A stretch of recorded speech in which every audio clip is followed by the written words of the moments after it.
Hello, I'm Brenda, and this is the Healing Power of Story. And in today's video, I want to speak about a great love I have, a great love for words. Perhaps it's something you love too.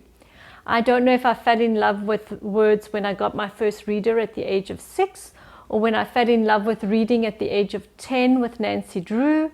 I don't know, but I have loved words forever and a day. And in fact, my husband gifted me a word once. He came home from work and said, I discovered a new word today that you're going to love. It's called histrionic. And I do love histrionic. I also love the word cacophony. It just sounds so beautiful. I discovered the word bolter just recently, and I love that one too. And how about peripatetic? I just love peripatetic. It sounds so close to pathetic, but it's completely opposite. It means nothing like pathetic. Peripatetic is just a beautiful word. So visual in sound. And so, being sensitive to words, I wanted to find a word that describes the writing life.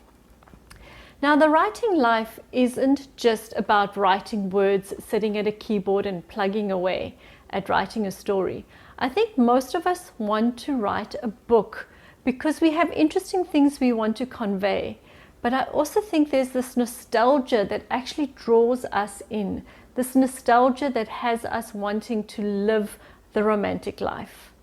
The one where we can see ourselves sitting in a cafe, clicking away on our keyboard and writing a story, drinking a carafe of coffee, enjoying ourselves in that way. And that's really what writing is. It's not just the profession or the activity of writing and telling a story, which is actually can be quite a hard thing to do, which is also why I think most of us don't end up writing that book. I think the writing life is actually a mindset and a way of being in the world. And I discovered that for myself. When I went through depression, particularly in my late 30s, I came out of it realizing I needed a new way of living the rest of my life. And I reached out to the writing life thinking that might be it. And it started off with meeting with other women once a month to actually write. And it did invigorate me and it brought new life into me. But I also realized that in order to write, I need to be very attentive to the world around me. And that created a way of being in the world where I came to slow down, where I came to be attentive to things that were happening. I didn't just smell the roses, to use that saying. I stopped to look at the fold of the leaf in the rose. I stopped to smell the rose or to brush it against my cheek. I actually looked at the thorns and touched the thorns. I became very attentive to the cracks in the sidewalk, to the noises around me, to being just present to my day. And that actually slowed my life down and made me very attentive to how to write and how to describe things and how to be a descriptive writer without it being cliched.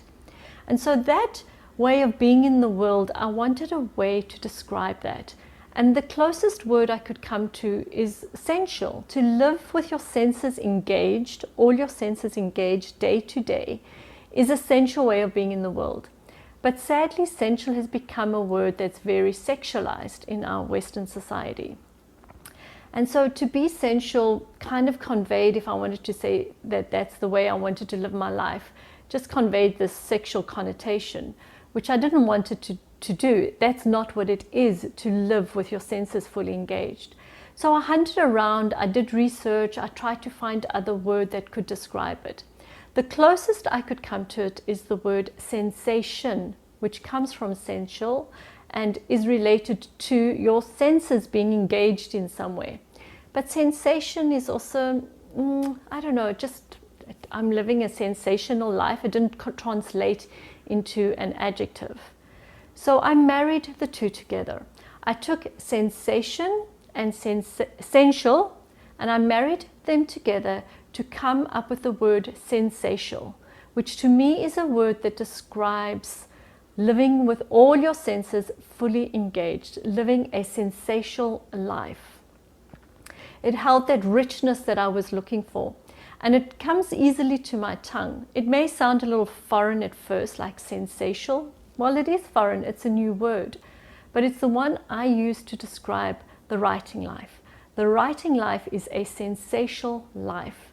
It's a way of being in the world where you engage all your senses all the time and you slow down. You notice life. You notice things. You go at a slower pace. Now, do I get it right all the time? No. I still can rush in the traffic.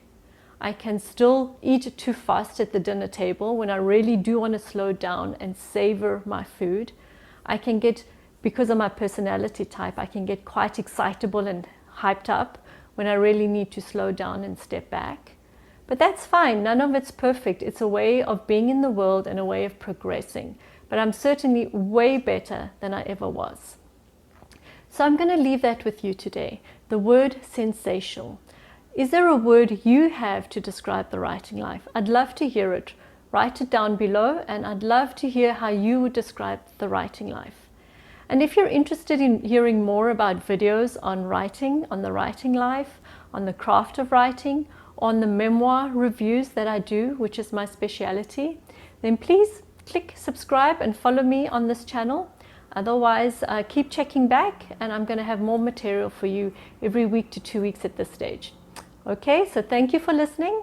I'll be in touch, and I'll see you in the next video. Goodbye.